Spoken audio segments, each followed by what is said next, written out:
Bonjour à vous mes très chers amis, ravi de vous retrouver sur la chaîne Fatmir Football. Première vidéo de l'année 2025. C'est l'occasion pour moi de vous souhaiter vraiment le meilleur pour cette année. Plein de bonnes choses, de l'argent bien évidemment, hein. Le monde fonctionne avec de l'argent. Mais surtout et avant tout pour en profiter pleinement, la santé. Donc une santé de fer à vous tous. On va parler dans cette vidéo de mes pronostics, mes pronos si ça vous intéresse. Ben là je vous les livre concernant le championnat de France, la Champions League, bien évidemment, les épreuves internationales, les phases de qualification pour la Ligue des Nations qui va se tenir concernant les phases finales, donc à l'automne 2025. Et puis l'Euro 2025, l'événement majeur qui va nous tenir en haleine tout au long du mois de juillet de cette année. Voilà, donc c'est parti les amis. Bon alors, qui sera champion de France 2025? Hein? Alors avant de parler directement du champion de France, on va quand même parler des playoffs. Vous savez comment ça se passe maintenant en première ligue Arkema. Les six premiers du championnat sont renversés en playoffs et il y aura une explication donc finale entre six équipes pour savoir parmi les six qui sera champion de France. Pour ces playoffs, on peut prendre les six, enfin le classement voilà, à mi-saison. Vous prenez les six, vous enlevez quand même, je pense, Dijon notamment, et puis Saint-Étienne, et vous les remplacez pour moi par Montpellier, qui a l'expérience, qui est une équipe quand même voilà, costaude, qui en général fait les deuxièmes parties de saison un peu plus intéressantes que les premières. Donc je les vois bien dans les six, accompagnés du FC Nantes. Alors vous allez me dire, quoi, le FC Nantes, l'équipe qui a pris 5 buts par l'OL? Ouais, cette équipe-là. Mais je vous rappellerai que c'est la seule équipe avec Fleury qui a su transpercer la défense lyonnaise, qui a marqué un but contre Lyon. Et ça veut dire beaucoup de choses. Et quand vous regardez bien le match, notamment la deuxième mi-temps, vous vous rendez compte que cette équipe sait jouer au foot. Elle a su sortir les ballons depuis sa défense jusqu'à son attaque proprement, en déjouant de façon magistrale le pressing exercé par l'OL. Et en ça, c'est une équipe qui est pour moi crédible au play-off. Alors bien sûr, il faudra gagner les matchs avec des équipes qui sont de votre standing. Et parfois, on n'a pas la possibilité de mettre en place le jeu qu'on a pu mettre en place face à des équipes qui vous laissent quand même des espaces derrière pour s'activer, pour être dangereux derrière. Mais il n'empêche, je pense que c'est une équipe qui sait jouer au foot. Et jusqu'à preuve du contraire, le football, c'est savoir jouer et mieux que son adversaire pour marquer des buts et gagner les matchs. Donc, le FC Nantes, pour moi, est dans les 6 avec Montpellier et les autres, donc le PSG, l'OL, le PFC, bien évidemment, Fleury, donc Montpellier et Nantes. Voilà mes 6 gagnants pour les playoffs. Alors, est-ce que ces playoffs rendent insensé toute forme de pronostic concernant le futur champion de France? Bah, écoutez, j'aurais tendance à dire oui et non. Oui, parce que ces playoffs, ce sont des matchs coup près. Pour l'OL, par exemple, il faudra au moins 2 matchs pour aller glaner un énième titre de champion de France. Et que dans un mauvais jour, vous pouvez très bien passer au travers. Et c'est en ça que ces playoffs ont été institués. C'est pour rendre indécis l'attribution du titre de champion de France. Mais non, parce que l'OL a une telle marge, un tel effectif, une telle puissance par rapport aux autres, que même dans un mauvais jour, Joe Montemuro peut très bien faire sortir des filles qui sont en méforme, les remplacer par des joueuses qui sont des facteurs X, et qui vont vous inverser la tendance d'un match. Donc pour moi, il n'y aura pas de surprise cette année. C'est encore l'OL qui va rafler la mise et marquer de sa griffe, de son empreinte, ce championnat de France 2025.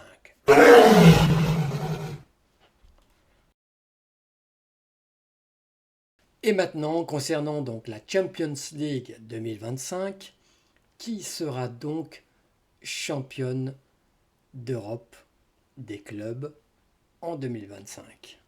Je vous rappelle quand même la liste des équipes qualifiées pour les quarts de finale. Le tirage au sort des quarts et des demi, d'ailleurs, aura lieu le 7 février à Nyon, en Suisse. Donc le plateau, le Barça, l'OL, Wolfsburg, Chelsea, le Real, Manchester City, le Bayern, Arsenal. Rien que ça. Putain, moi, ça me donne la chair de poule, rien que d'évoquer ces noms prestigieux, ces clubs prestigieux. Voilà ce qui nous attend donc pour les quarts de finale, donc à la mi-mars, hein, je crois autour du 17-18 mars. Qu'est-ce qu'on peut attendre donc de ces équipes? Et parmi ces équipes, qui va tirer son épingle du jeu? Franchement, sincèrement, de ce que j'ai vu, alors je vais prendre en compte deux éléments pour faire mon pronostic cette année. Je vais dire le passif, mais pas dans le sens péjoratif du terme, ce que les équipes ont produit,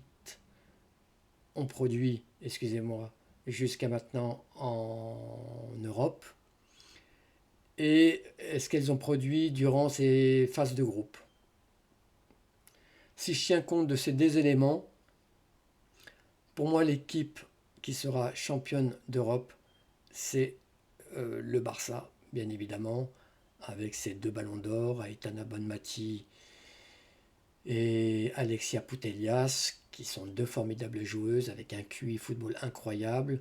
Une équipe du Barça dont l'expression collective est la plus aboutie de l'ensemble des équipes qui sont présentes pour ces quarts de finale. Le chemin sera ardu, mais je mise encore une fois sur le Barça. Derrière, je vais mettre sur la même ligne Lyon et Chelsea. Voilà, en me basant sur ces deux éléments que je vous ai dit, hein, donc le passif, le passé en Europe et ce qu'elles ont fait en phase de groupe, ces trois équipes sortent du lot. Avec bien sûr une mention particulière pour le Barça, qui est championne d'Europe en titre et qui sera, à mon avis, l'équipe vraiment à abattre cette année. Voilà ce que je pouvais dire pour mes pronostics concernant la Champions League. Dites-moi vous ce que vous en pensez, hein. N'hésitez pas à me mettre vos commentaires donc sous la vidéo, bien évidemment. Et on va passer maintenant aux pronostics concernant la Ligue des Nations. Bon, que peut-on attendre donc de cette Ligue des Nations 2025? Donc ça sera en deux blocs. Il y a un premier bloc donc de phase de qualification pour les phases finales à l'automne 2025. Donc les phases de qualification commencent là dès février et se poursuivront tout au long de l'année. Et les phases finales donc à l'automne 2025. La France, parce qu'on va regarder ça par le prisme de la France donc, est dans le groupe de la Norvège, de l'Islande et de la Suisse. Donc un groupe costaud, un groupe coton, puisqu'on joue deux équipes nordiques, on sait qu'il faudra répondre aux défis physiques de ces équipes. Et il faut rappeler qu'on a perdu quand même contre la Suisse de Pierre Sandage, un sélectionneur hors pair, qui en plus, la Suisse va organiser, sera l'hôte de l'Euro, prochain Euro, donc en juillet 2025, et que je pense que Pierre Sandage a de grandes ambitions, en tout cas souhaitera sortir des phases de groupe. Ça, c'est la moindre des choses. Et donc, il faut qu'elle ait une équipe compétitive. Donc, il y aura du répondant aussi du côté de la Suisse. Et donc, devant ces écueils, bah, la France devra montrer un visage vraiment conquérant. Laurent Bonadei va devoir passer la surmultiplier pour nous mettre une équipe compétitive avec des joueuses de très haut niveau, avoir ce noyau-là que j'appelle de toutes mes forces depuis de vidéo en vidéo concernant l'équipe de France, hein, je vous invite à aller les voir. Donc un noyau dur, un noyau restreint, d'au moins 14 joueuses au moins 14-15 joueuses de très haut niveau auxquelles viennent se greffer donc des jeunes pousses talentueuses, parce qu'il faut toujours penser à l'avenir, effectivement, mais des jeunes pousses aussi qui peuvent apporter leur pierre à l'édifice, pour qu'on ait vraiment un groupe conquérant, gagnant, qui aille nous chercher de très belles choses cette année. Ceci dit, moi je n'y crois pas. Je ne crois pas en Laurent Bonadei, je ne crois pas en ce sélectionneur qui est issu donc du giron Hervé Renard. Il était dans le staff avec Hervé Renard lors de la débâcle olympique de l'été dernier. À moins, je l'espère vraiment, à moins qu'il ait vu les nombreuses failles qu'il y a dans cette équipe de France et qu'il ait pensé à des remèdes qui vont permettre donc aux tricolores de se transcender, de briller, d'aller au-delà de leur lacune mentale pour aller nous décrocher l'intabale. Mais moi, je n'y crois pas du tout. C'est quand même quelqu'un qui n'a pas d'expérience du haut niveau, qui n'a pas la recette pour inverser la tendance concernant cette équipe de France. Et je pense qu'on va encore se cogner à ce plafond de verre qui nous empêche vraiment de nous épanouir et permettre à l'équipe de France de rentrer dans une nouvelle dimension. Donc déjà, je vais regarder avec attention les matchs concernant cette Ligue des Nations, voir vers quelle direction il va aller. Est-ce qu'il va aller vers ce que je souhaite, donc s'appuyer sur des joueuses qui sont expérimentées, qui ont du talent, qui connaissent le haut niveau, qui va travailler avec elles le mental, avec ce groupe, et vraiment que tout le monde se solidarise, se solidifie autour d'un objectif commun qui est l'Euro 2025. Ou est-ce qu'il va encore aller à tâtons avec cette équipe de France en jouant les savants fous, en essayant de nouvelles formules, de nouvelles joueuses, par-ci, par-là, en espérant tomber sur un malentendu, sur le schéma tactique idéal qui lui permettrait de gagner ses matchs. On verra tout ça en 2025, mais encore une fois, pour la Ligue des Nations 2025, donc à l'automne, il y aura beaucoup de choses qui se seront passées, mais je ne vois pas l'équipe de France. Sincèrement, en l'état actuel, aller en phase finale de l'automne 2025. Je les vois derrière la Norvège et aller à la lutte avec l'Islande pour la deuxième place. Peut-être qu'il y aura des barrages qui leur permettront d'aller vers ces phases finales. Je ne crois pas qu'il y ait des barrages d'ailleurs, parce qu'après il y aura des barrages peut-être pour rester dans le groupe A de la Ligue des Nations. Mais en l'état actuel des choses, je ne les vois pas aller se qualifier pour les phases finales de la Ligue des Nations 2025. Bon, quels sont mes pronostics pour l'Euro 2025 qui se tiendra en Suisse du 5 juillet au 26 juillet? Mes prédictions, bien sûr, vont se faire au travers du prisme de l'équipe de France, bien évidemment, dans un premier temps. L'équipe de France qui va tomber dans un groupe costaud, avec l'Angleterre, championne d'Europe en titre, la Hollande, qui certes est souvent sur courant alternatif, mais possède en son sein une brochette d'international à faire pâlir n'importe quelle nation, et le Pays de Galles, qu'il ne faudra pas sous-estimer, puisque c'est une nation qui a su se qualifier brillamment pour l'Euro 2025. Donc ça va être coton pour s'extirper de ce groupe, mais pas impossible à faire. Donc je ne suis pas en train de dire que l'équipe de France ne sortira pas du groupe. Pour autant, et là il n'y a pas de suspense, l'équipe de France ne sera pas championne d'Europe 2025. Ça c'est sûr et certain. Pourquoi ? Parce que au travers des matchs qui ont été joués depuis la prise de fonction de Laurent Bonadei au passage qui n'a aucune expérience du haut niveau, à part le fait qu'il était dans le staff d'Hervé Renard qui avait été intronisé donc en 2023, me semble-t-il, ou en fin 2022, peu importe. Donc, à part ça, il n'a aucune expérience du très haut niveau.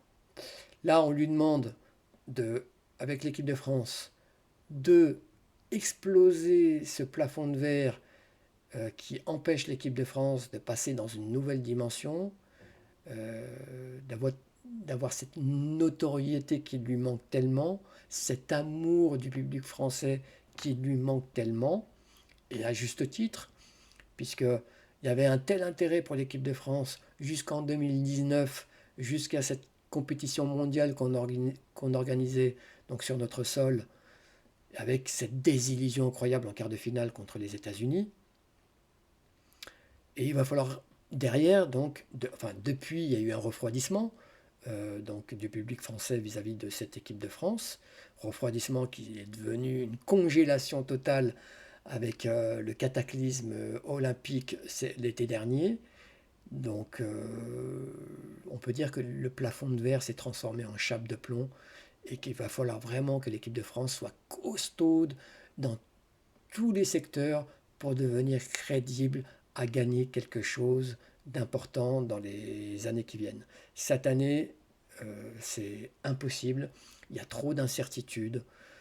Laurent Bonadei est encore en phase de tâtonnement, alors qu'il devrait déjà avoir un noyau de joueuses avec qui il va construire son projet de vie, son projet de jeu, pouvoir cultiver des automatismes, une vie de groupe, une cohésion de groupe qui fait défaut, encore une fois, aussi à l'équipe de France. Donc, il y a tellement de manquements dans cette équipe de France qu'il serait vraiment miraculeux, il n'y a pas d'autre mot, que l'équipe de France gagne l'Euro 2025. Qu'elle sorte déjà de ce groupe, ce qui ne sera pas une mince affaire, croyez-moi. Donc voilà ce que je peux dire concernant donc, la France. Moi, pour cet euro, sincèrement, je vois l'Espagne. Je vois l'Espagne, allez, on va dire l'Espagne, l'Angleterre, et après, il faudra voir la progression qui est quand même incroyable, spectaculaire de l'Allemagne, avec une nouvelle génération là, qui a pris le lead pour cette nation allemande. Mais pour moi, voilà, ça va se jouer entre l'Espagne, l'Angleterre et dans une moindre mesure l'Allemagne. Voilà ce que je pouvais dire concernant mes prédictions pour l'Euro 2025. Voilà concernant mes prédictions 2025. Je ferai une vidéo à part pour mes attentes concernant le foot féminin sur l'année 2025. Donc je vous rappelle mes prédictions. Championne de France, ça sera l'OL, bien évidemment. Championne d'Europe des clubs, le Barça. Et enfin, champion d'Europe pour l'Euro, ça sera pour moi l'Espagne. Je vais vous remercier, je vous souhaite vraiment une très bonne continuation, une très très bonne année à nouveau, et plein de bonnes choses. Et d'ici là, va va voum!